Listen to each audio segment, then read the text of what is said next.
Ursula and Sabina Eriksson are identical twin sisters, born in 1967. Not much is known about their childhood except they grew up in Sun, Värmland in western Sweden with their older brother. Now grown up, Sabina was living in Ireland with her husband and children, with no sign of mental illness. It didn't surface until Ursula, who was living in the US, decided to visit her in Ireland in 2008, which is when it became international news after they apparently suffered an attack of folie à deux, or shared psychosis. Sabina was believed to be the secondary sufferer of the shared psychosis, influenced by the presence of her twin sister Ursula, the primary sufferer. This is a rare psychiatric disorder in which delusional beliefs are transmitted from one individual to the other, which results in a series of bizarre incidents on the M6 motorway. Sabina, who was calm and less deranged compared to her identical twin, told a police officer, "We say in Sweden that accidents rarely come alone, usually at least one more follows, maybe two." However, upon her release from the hospital, she stabbed 54-year-old Glenn Hollinshed to death. Events unfolding. When the two reunited, they became instantly inseparable and impulsively decided to take a coach to London without informing anyone. Once in Liverpool, at 8:30 on the 17th of May 2008, the twins went into a police station to report concerns over Sabina's children. Soon after, the pair boarded a National Express coach to London. A police report stated the twins suddenly disembarked the coach at Kills Service, a motor service station, as they were not feeling well. The driver of the coach, however, said he left them at Key Service after becoming suspicious of their behaviour. He noticed the twins clinging tightly to their bags and did not let them reboard because they refused to let him search their bags for illegal items. The manager of the service station was informed and, also feeling suspicious of the pair, called the police. Officers arrived to talk to the twins but left after deeming the pair to be harmless.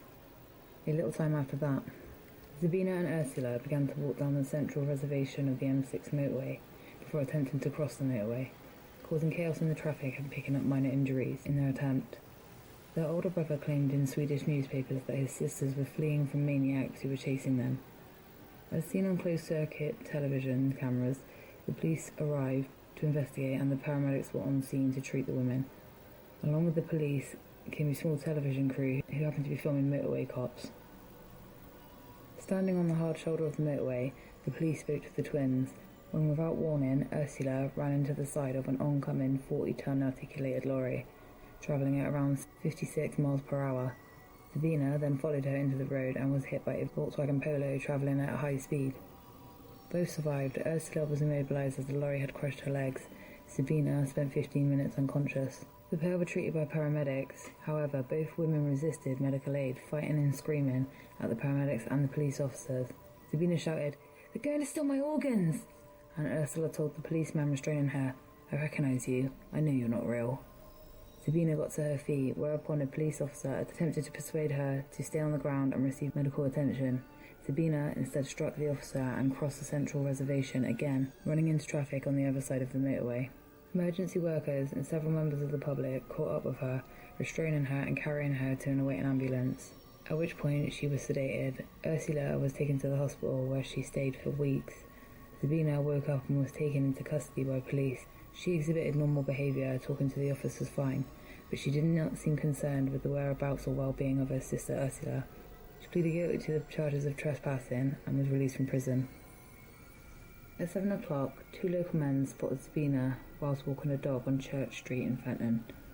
One of the men was 54-year-old Glenn Hollinshed, a self-employed welder, qualified paramedic, and a former RAF worker. The other man was his friend, Peter Malloy. Sabina appeared friendly and stroked the dog. All three people struck up a conversation. Although friendly, Sabina appeared to be behaving oddly, and this odd behaviour worried Malloy. Sabina asked the two men for directions to the nearest bed and breakfast or hotel. Glenn took pity upon her and instead offered to take her back to his house at Duke Street. Sabina accepted the offer and the three walked back to the house, and Sabina told the men how she was trying to locate her hospitalised sister. Back at the household, her odd behaviour continued. Most notably, she offered the men cigarettes, only to quickly snatch them out of their mouths as they were smoking them, claiming that the cigarettes had been poisoned. She was also carrying multiple mobile phones, as well as a laptop. She appeared to be paranoid and constantly looking out the windows. This behaviour caused Malloy to assume that she'd run away from an abusive partner. Shortly before midnight, Malloy had left the two, and Sabina stayed the night The next day, Glenn called all the local hospitals in order to locate Sabina's sister Ursula.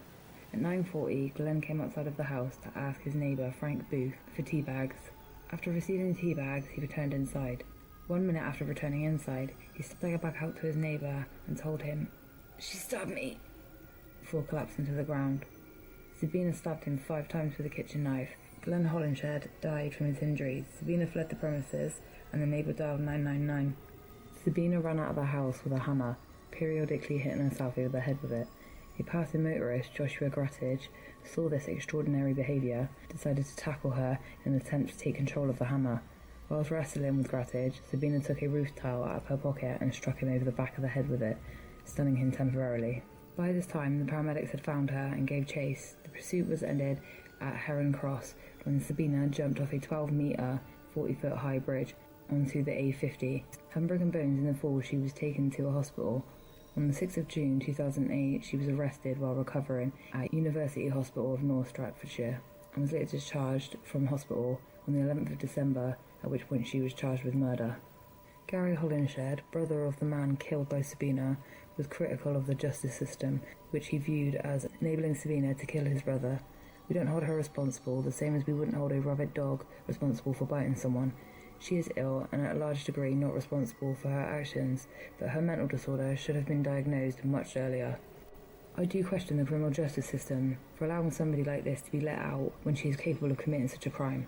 Her mental condition should have been properly assessed after what she did on the motorway and the experience the police officers had. The mental disorder should have been picked up on prior to this happening and being let into the community. Glenn saw Sabina in distress and was trying to help. He wasn't slow at coming forward and trying to help someone in distress. It was his nature. He was just trying to help. He would help anybody. If he saw a fight in the street and the guy was losing, he would help. Sabina Eriksson was charged with murder on the 11th of September 2008, the same day as she was discharged from the hospital in a wheelchair. The trial was scheduled for February 2009, but was adjourned after the court encountered difficulties in obtaining medical records from Sweden. The trial was then scheduled to start on the 1st of September 2009. Sabina pled guilty to manslaughter with diminished responsibility on the 2nd of September 2009. At no point during the interrogation or during the trial did she explain her actions, only replying no comment to the extensive police questioning.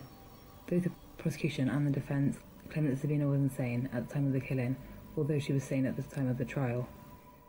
The defence counsel in the trial claimed that Eriksson was a secondary sufferer of shared psychosis, influenced by the presence or perceived presence of her twin sister, the primary sufferer. The court also heard that she suffered from a rare psychiatric disorder, which means she hears voices but she cannot interpret what they said, as well as an alternative theory that she has suffered from acute polymorphic delusional disorder. The plea of manslaughter 1, on the grounds of diminished responsibility, was accepted in Nottingham Crown Court on the 2nd of September 2010. Sabina was sentenced to 5 years in prison, having already spent 439 days in custody before sentencing. This made her first eligible release in 2007. In prison, she turned to Christianity. Justice Saunders concluded that Sabina had a low level of culpability for her actions. I understand that this sentence will seem entirely inadequate to the relevance of the deceased. However, I have sentenced her on the basis that the reason for the killing was mental illness. Therefore, the culpability of the defendant is low, and therefore the sentence I have passed is designed to protect the public. It is not designed to reflect the grief the relatives have suffered, or to measure the value of Mr. Holinshed's life. No sentence that I could pass could do that.